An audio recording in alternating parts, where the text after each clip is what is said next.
Posiblemente tú has escuchado la historia romántica de Benjamin Franklin. Digo romántica porque es la que normalmente nos explican en la escuela. Dice más o menos así. En 1752, el científico, inventor y estadista Benjamin Franklin tenía una hipótesis: que el poderoso rayo no era más que una especie de chispa gigantesca similar a las que entonces se producían en los laboratorios primitivos de aquella época. Diseñó un experimento. Puso una punta metálica en un cometa, lo ató a un hilo de seda y al otro extremo puso una llave.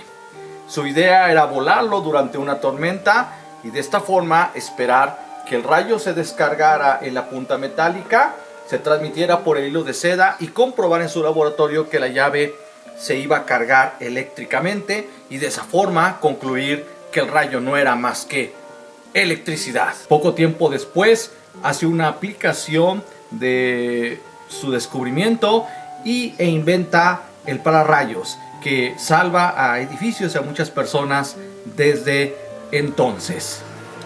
Pero posiblemente no te hayan contado la historia detrás de la maldición del experimento de Benjamin Franklin.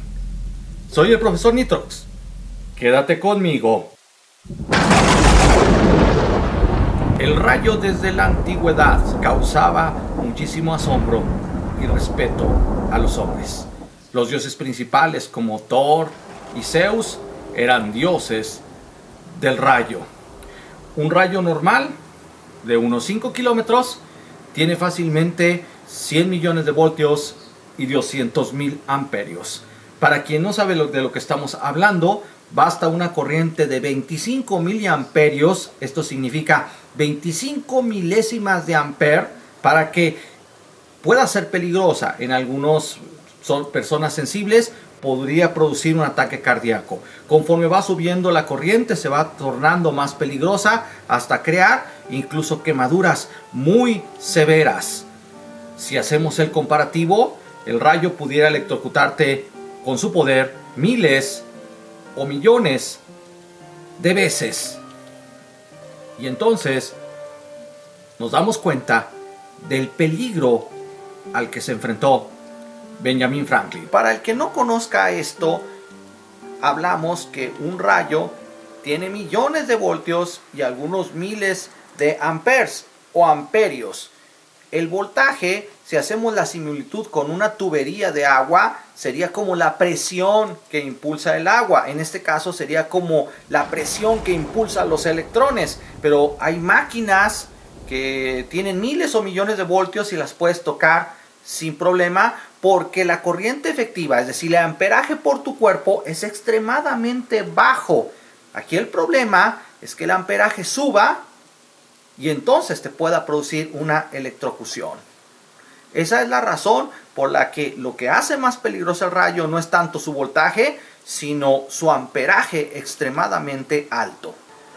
Los rayos son una fuerza prodigiosa de la naturaleza. Se sabe que han partido árboles en dos. Cuando se descargan en la superficie de la tierra, hacen hoyos. Obviamente matan personas. En ocasiones no solamente matan unas personas, sino a multitud de personas. Pueden matar animales en el campo. Por ejemplo, se ha visto a vacas y otros animales grandes muertos por las descargas de los rayos. La probabilidad para que Franklin sufriera una descarga era demasiado alta.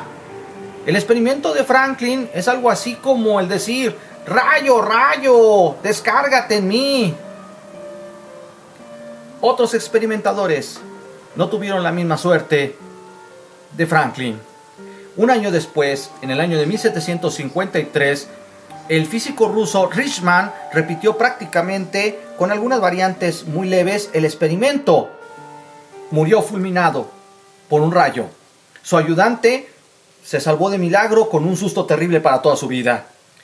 Otros casos menos documentados llegaron a la misma trágica desenlace.